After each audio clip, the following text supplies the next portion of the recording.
I prepare a message, but I always try to be open to what the Lord's doing. And, it occurred to me, Jesus became human. He became one of us. He entered into that emotion. So that when we enter into what He did for us, we experience that again. Well, our theme for 2025 is Live Like Jesus.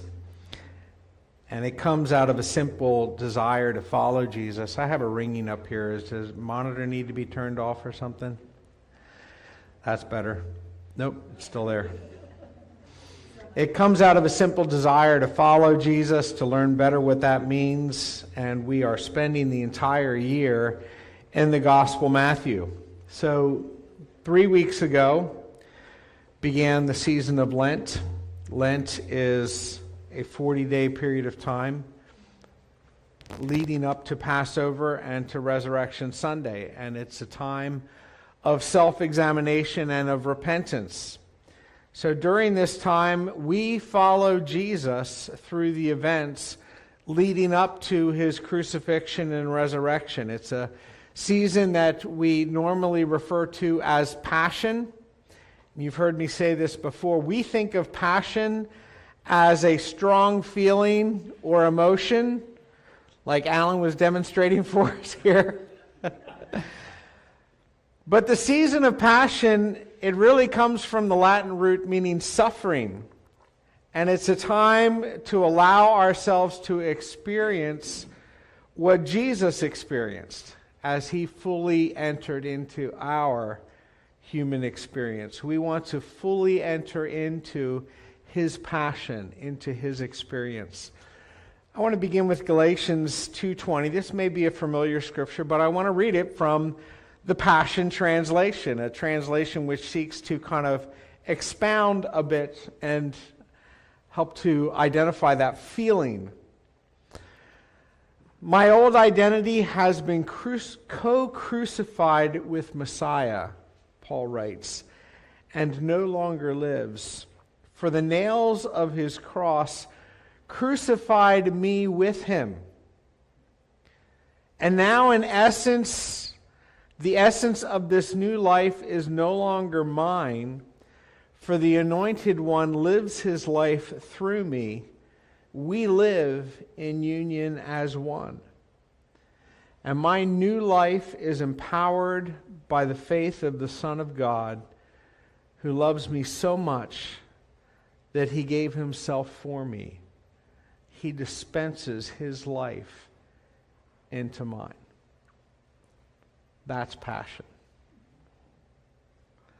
Last week we talked about the fellowship of Christ's sufferings. We identified some of the contrasts and tensions that we feel as we identify with Jesus heading toward the cross.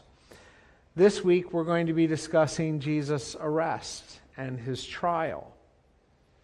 An artist once painted a scene of the crucifixion. I don't know if this is the one or not, but it's a scene of the crucifixion. But rather than depicting Jesus alone, as he's painting the crowd, he included his own figure among the crowd, painting himself as one of those who turned away.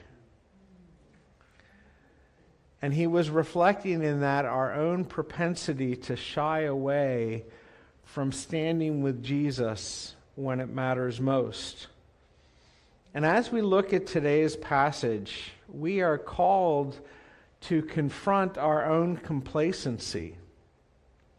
Standing with Jesus invites us into vulnerability and into courage, challenging us to live up, to visibly live in our faith, and reminding us that we are never truly alone.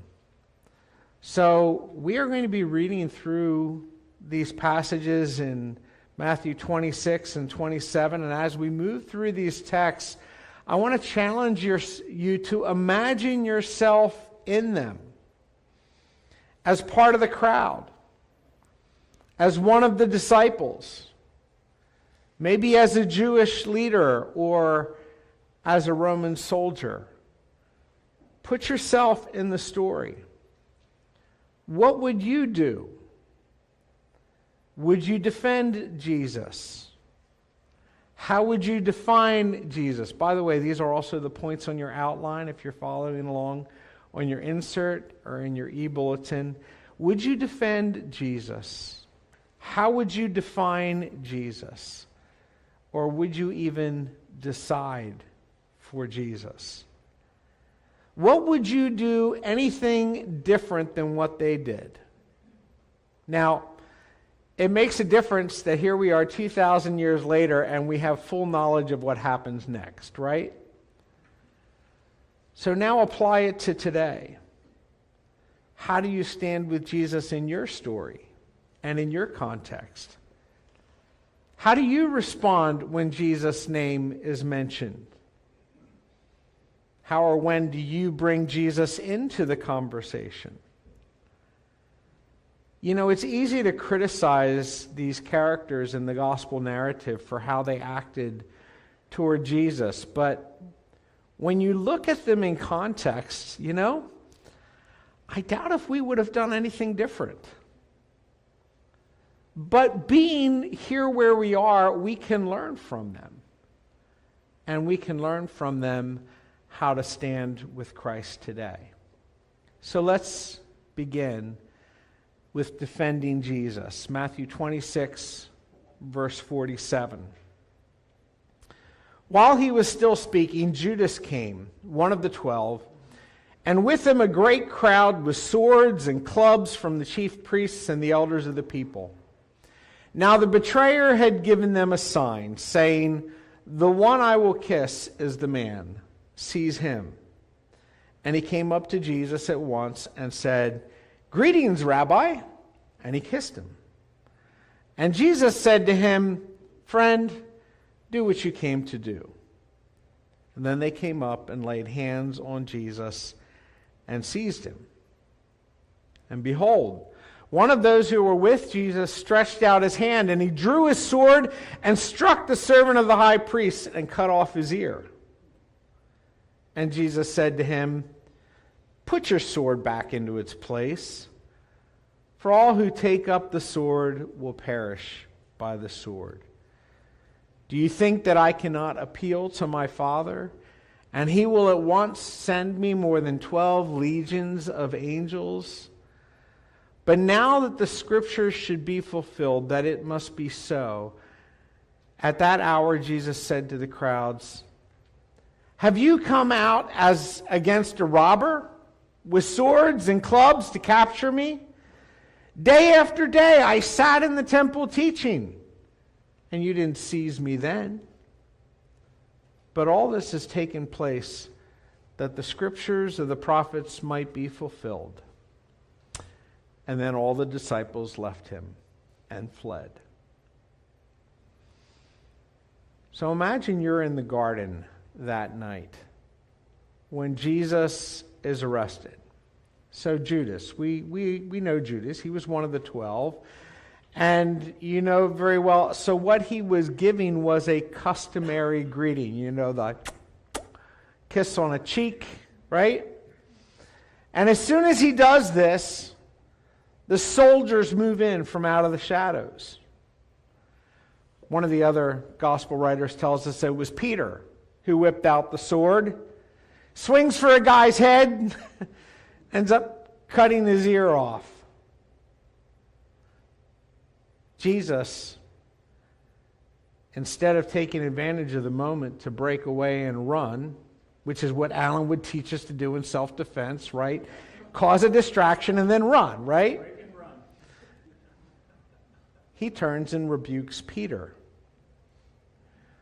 Another gospel writer tells us that he healed the servant's ear. In all the chaos and confusion, the only calm presence in this story is Jesus. Jesus is not caught up in the chaos. This is exactly what the scriptures say should happen, Jesus says. Jesus is not leading a rebellion. Instead, he uses this as a teaching moment. Oh, and by the way, Jesus is not being captured. He's going willingly. I would like to think that if I were one of the disciples, that I too would defend Jesus. However, what we learn from this text when we really study it is something completely different. And here's your first fill in the blank. Jesus doesn't need us to defend him. He doesn't need us to defend him. Your fake kisses don't impress him. Your concealed weapons just get in the way. You know, all Jesus really wants is for you to stand with him.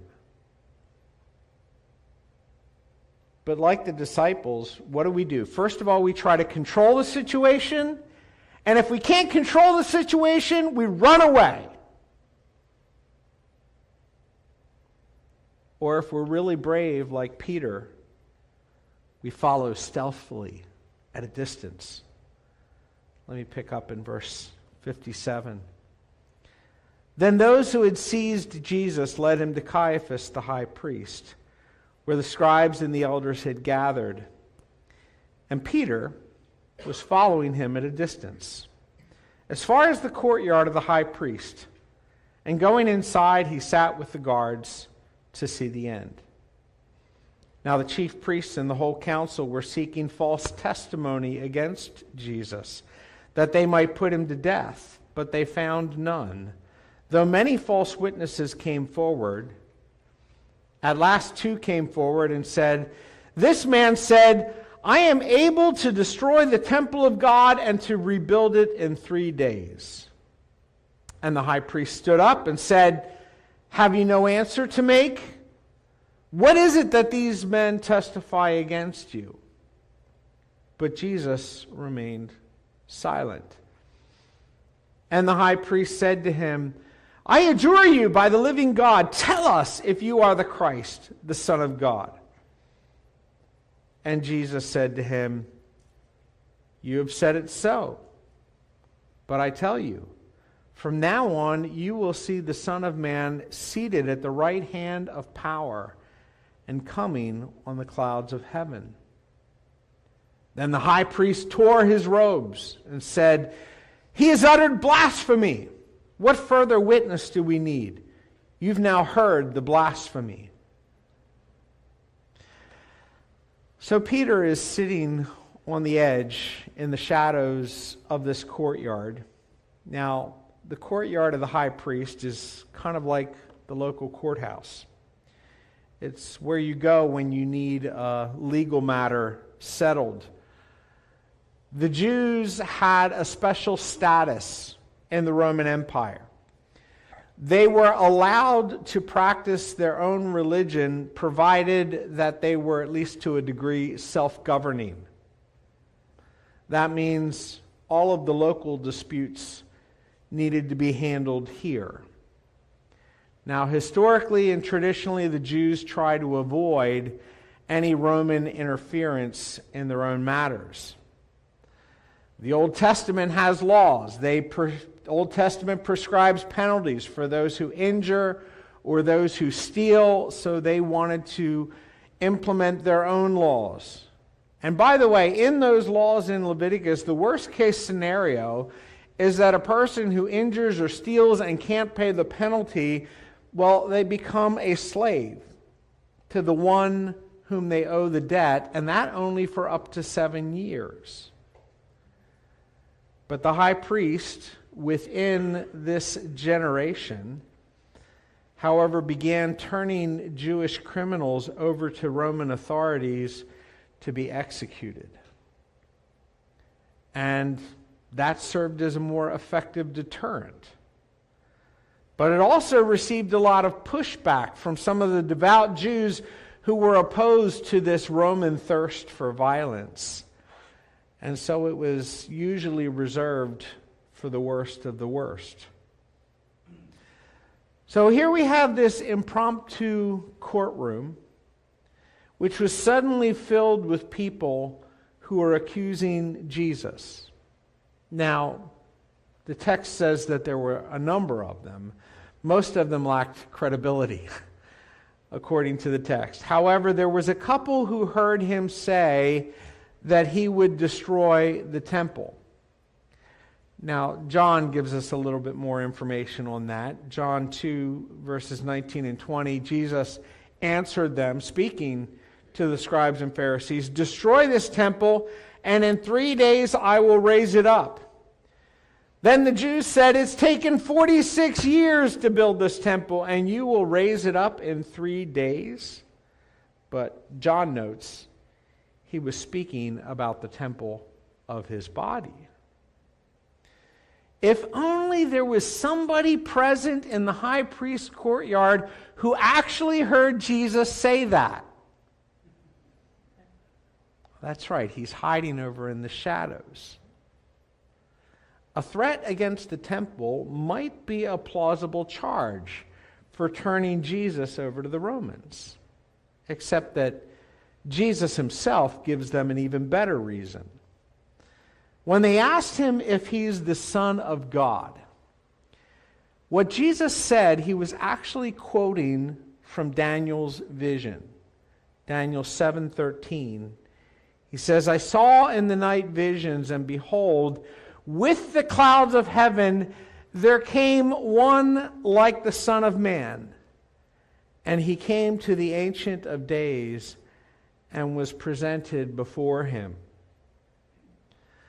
So, you know that one of the basic tenets of the Jewish religion is monotheism, right? There's only one God, right? But in this vision, Daniel sees one expression of the one true God talking to another expression of the one true God.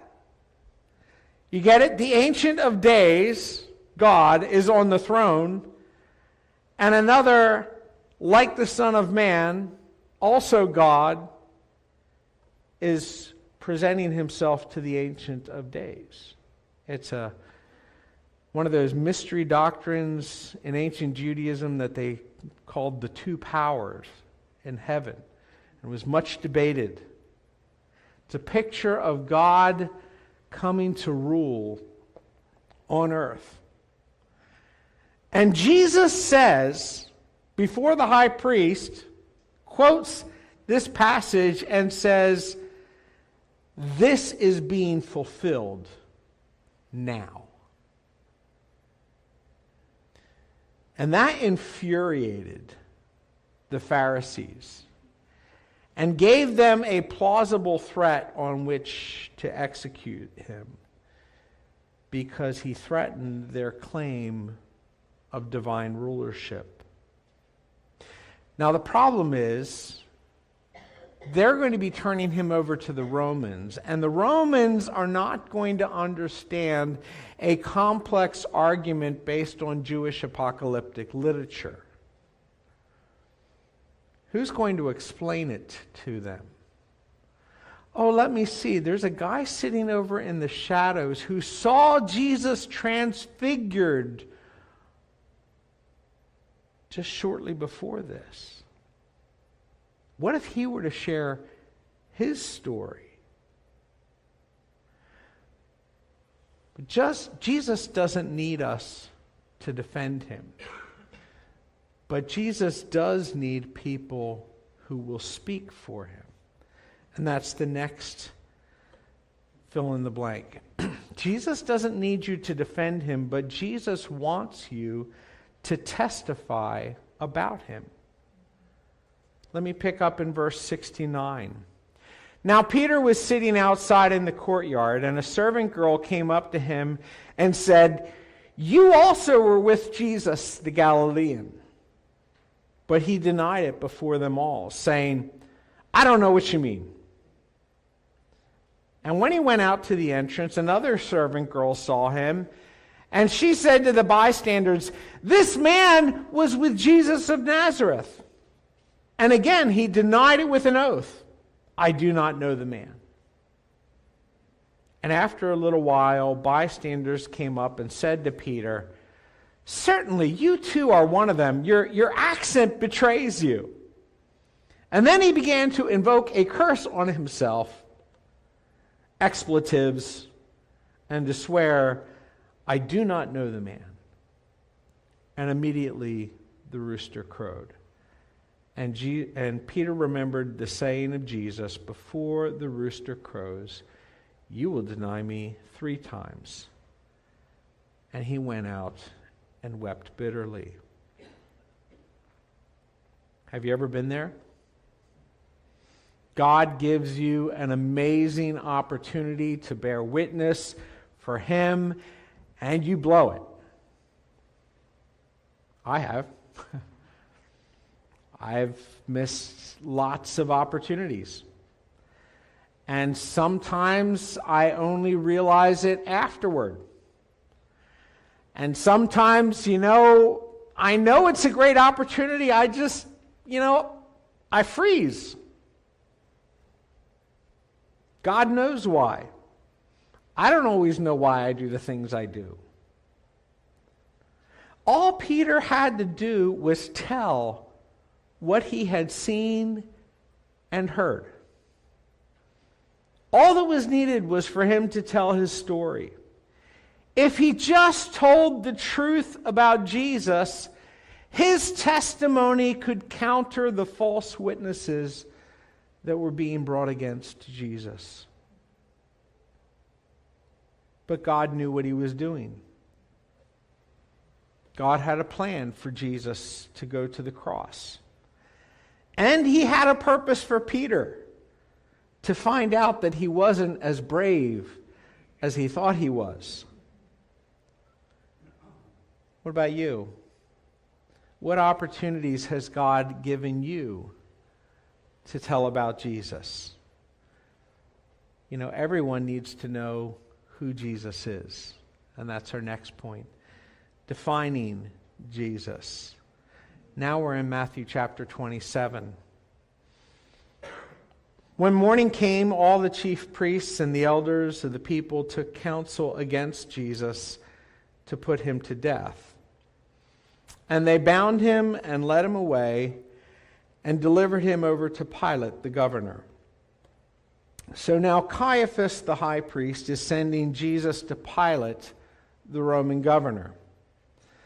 Caiaphas can condemn a prisoner as guilty, but only Pilate can sentence a person to death. But Pilate is a Roman governor. He doesn't know Jesus. Someone has to define Jesus, who, by the way, the official accusation is that he says he is the Son of God. Now, Pilate, who's receiving the prisoner, he has a completely different concept of God. He's not thinking God, one true God. He's thinking gods like the Roman pantheon.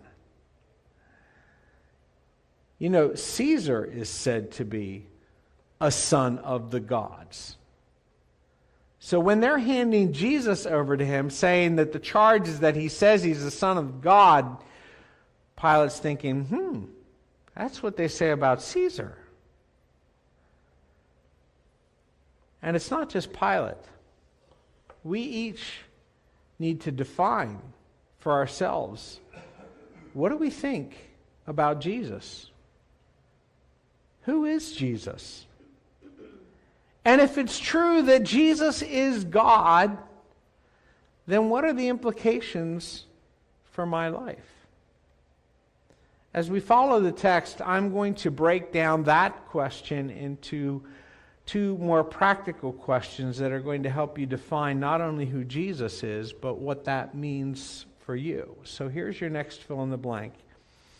What is Jesus worth to you? What is Jesus worth to you? Let me pick up in verse 3.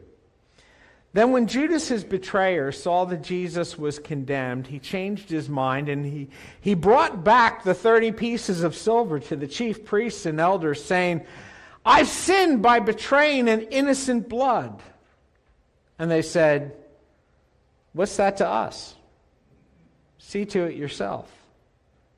And throwing down the pieces of silver into the temple, he departed, and he went and hanged himself. But the chief priests, taking the pieces of silver, said, "It's not lawful to put them into the treasury because it's blood money." So they took counsel and bought with them the potter's field as a burial place for strangers. Therefore, that field has been called the field of blood to this day. Then it was fulfilled what had been spoken by the prophet Jeremiah, saying, "And they took the 30 pieces of silver, the price of him on whom a price had been set by some of the sons of Israel, and they gave them for the potter's field, as the Lord directed me." Yes, Jeremiah actually bought a field called the potter's field with 30 pieces of silver. How's that for a prophetic act? So apparently Judas, at least at first, thought Jesus was worth 30 pieces of silver. You know what 30 pieces of silver is in the Bible? In the Old Testament? It's the value of a slave. Exodus 21:32. If the ox gores a slave, male or female, the owner shall give their master 30 shekels of silver, and the ox shall be stoned. It's the value of a slave. Now Judas realizes his betrayal, and he no longer wants the money. But he can't give it back because now it's blood money. The coins are associated with death, and by the way, you can't put a price on death.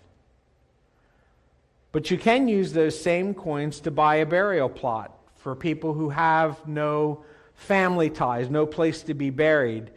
You know, they're still worth something. We just don't know what they're worth. By the way, it's also a potter's field. You know, potters don't need fields to grow pots, right? What would a potter use a field for? Well, it's where they put all the wasted shards of broken pottery. In fact, there's a historical site that's associated with this passage that was discovered in the medieval times. It actually contains a giant cave, like 20 feet wide, 70 feet deep, and it's strewn with broken pottery and with bones. The price paid for Jesus was used as a resting place for discarded pots and discarded people. Everyone is worth something to God. Even a slave. Even foreigners. Even Judas. Yes, even you. You are worth the life of God's Son. And if you're worth so much to God, then what is Jesus worth to you? Is he worth your time? Is he worth your allegiance? Is he worth your obedience? Is he worthy of your praise? Who you think Jesus is begins with how much you value what Jesus has done for you and what he continues to do for you. Let me ask you another question. This is the next fill in the blank. What is Jesus' role in your life? How much is Jesus worth to you, and what is Jesus' role in your life? Picking up in verse 11, now Jesus stood before the governor, and the governor asked him, "Are you the king of the Jews?" And Jesus said, You said it. But when he was accused by the chief priests and the elders, he gave no answer. Then Pilate said to him, "Do you hear how many things they are testifying against you?" But he gave him no answer, not even to a single charge, so that the governor was greatly amazed. So notice that Pilate does not ask Jesus if he said he is the Son of God or the Son of the gods, as Pilate would have understood it. But he goes right for the interpretive question. Are you a king? After all, that's what Son of the gods would have meant to Pilate. In his thinking, divine equals ruler and ruler equals authority. And if you are a ruler, well, then you must have a domain. Jesus is a Jew, so he must be the king of the Jews. And now Pilate is being really provocative, because for some Jews, the very idea of having a king would have been repulsive. And for others, it would have been a political trap. Those are your words, Jesus says, as he quietly slips the noose. But Pilate's question is relevant. You know, if you are an important person, surely you have a purpose. You have a reason for being here. You have a role to play in the grand scheme of things. You know, important people do important things. Otherwise, they are not really all that important. So what makes you important, Jesus? That's what Pilate is asking. What makes you important, Jesus? Let me ask you, why is Jesus important to you? Colossians 1:16 and 17 says this, "For by him," talking about Jesus, "for by him all things were created in heaven and on earth, visible and invisible, whether thrones or dominions or rulers or authorities. All things were created through him and for him. And he is before all things, and in him all things hold together." What makes you so important, Jesus? What a ridiculous question. You know, if Jesus is at the center of the universe, holding all things together, what is his place in your life? Who's at the center of your universe? Who holds you together? And if all that's true, then what is our appropriate response? Now we move into the third part, deciding for Jesus. I'm going to pick up in verse 15.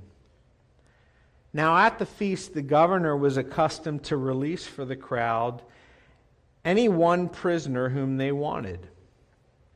And they had then a notorious prisoner called Barabbas. So when they had gathered, Pilate said to them, 'Whom do you want me to release for you, Barabbas or Jesus, who is called Christ?' For he knew that it was out of envy that they had delivered him up. Besides, while he was still sitting on the judgment seat, his wife sent word to him, 'Have nothing to do with that righteous man, for I have suffered much because of him today in a dream.' Now the chief priests and the elders persuaded the crowd to ask for Barabbas and to destroy Jesus. The governor again said to them, which of the two do you want me to release for you?" And they said, "Barabbas." Pilate said to them, "What shall I do with Jesus, who is called Christ?"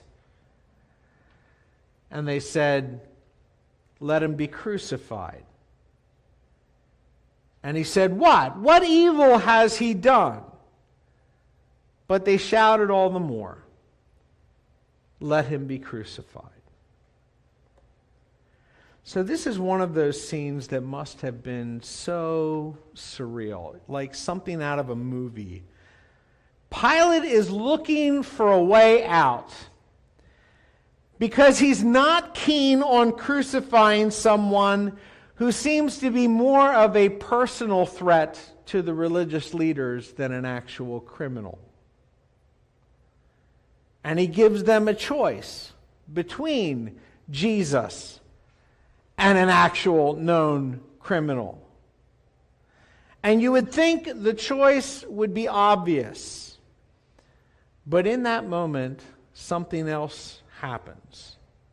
The people start shouting for Barabbas. And other people just go with it. It's like an echo chamber. Nobody's thinking, everybody's shouting. It's mob rule. And the people are whipped into a frenzy. It doesn't make sense, but everybody's doing it. Everybody's, "Barabbas, Barabbas." It's fun to say, Barabbas.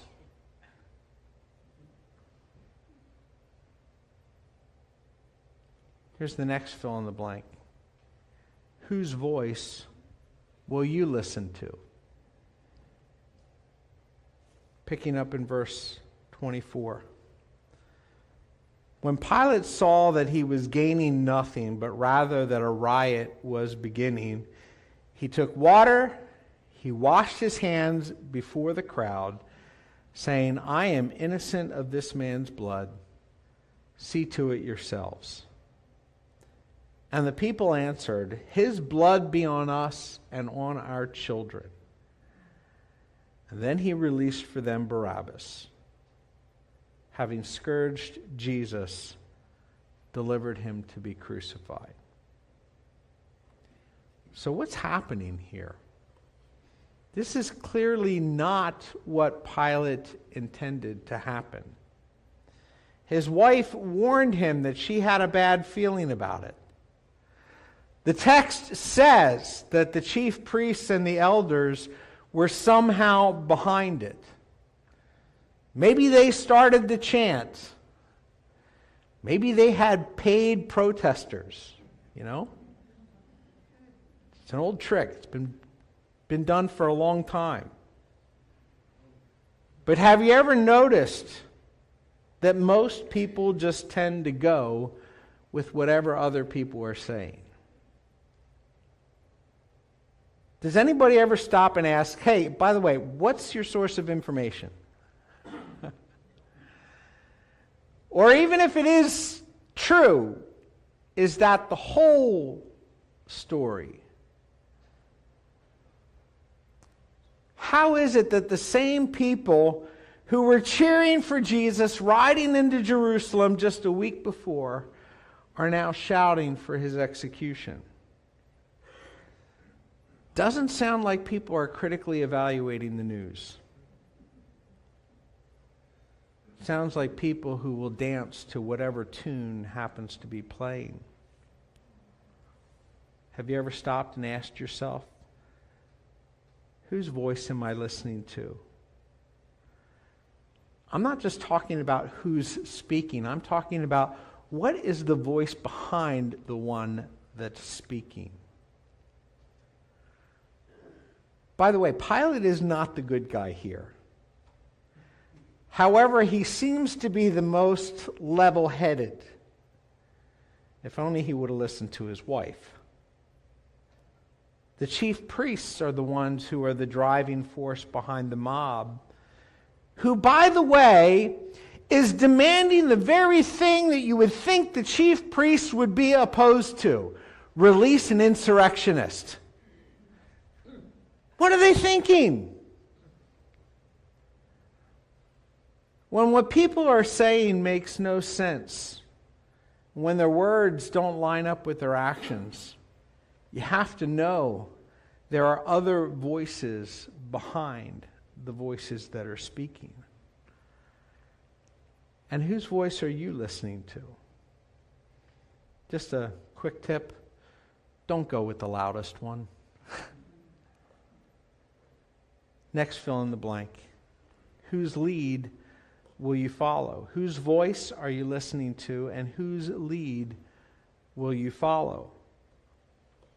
Verse 27. Then the soldiers of the governor took Jesus into the governor's headquarters, and they gathered the whole battalion before him. And they stripped him and put a scarlet robe on him, and twisting together a crown of thorns, they put it on his head, and they put a reed in his right hand. You know, a reed is just kind of go. And kneeling before him, they mocked him, saying, "Hail, King of the Jews!" And they spit on him, and took the reed and struck him on the head. And when they had mocked him and stripped him of the robe and put his own clothes on him, they led him away to crucify him.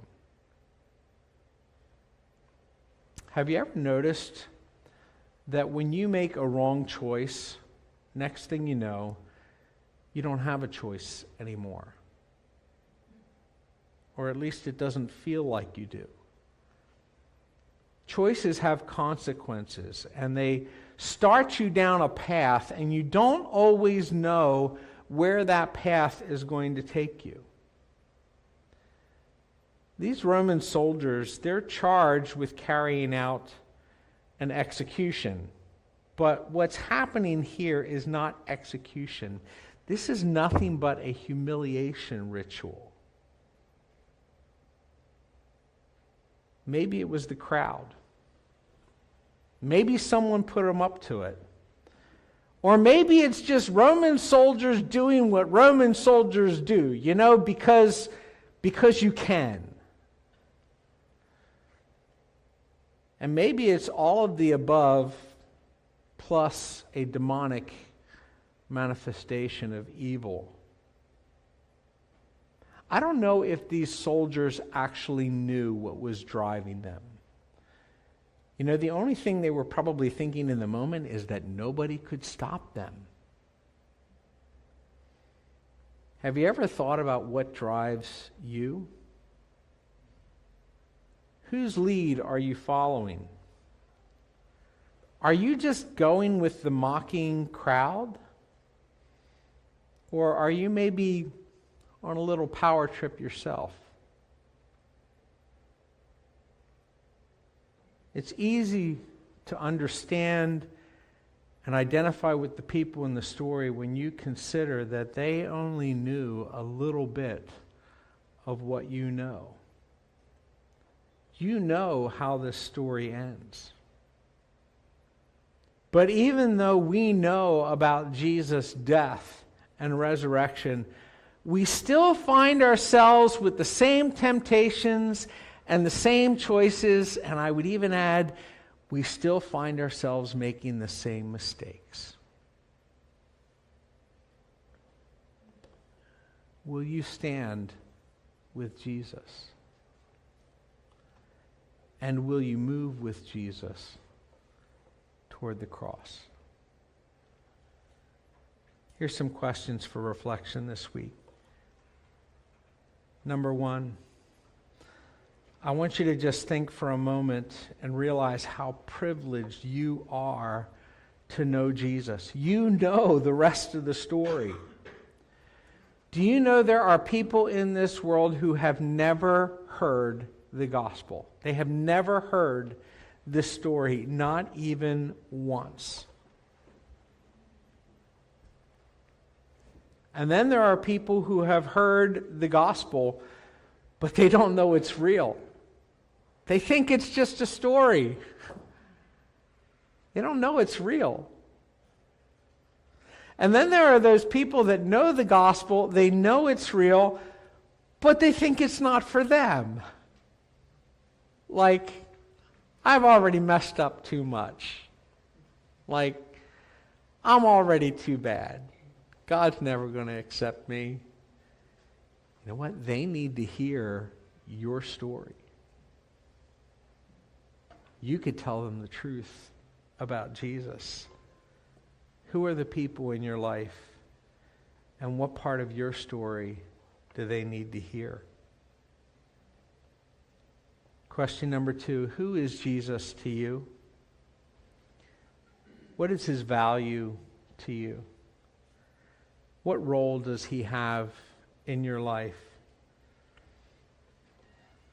And then just pulling all of that together, is what you believe about Jesus reflected in the way you live your life? Maybe it would help with the third question to get a little bit more specific. Think about a recent choice that you made. What voices influenced that choice? What aspirations or desires were behind that choice? Like, what was driving you?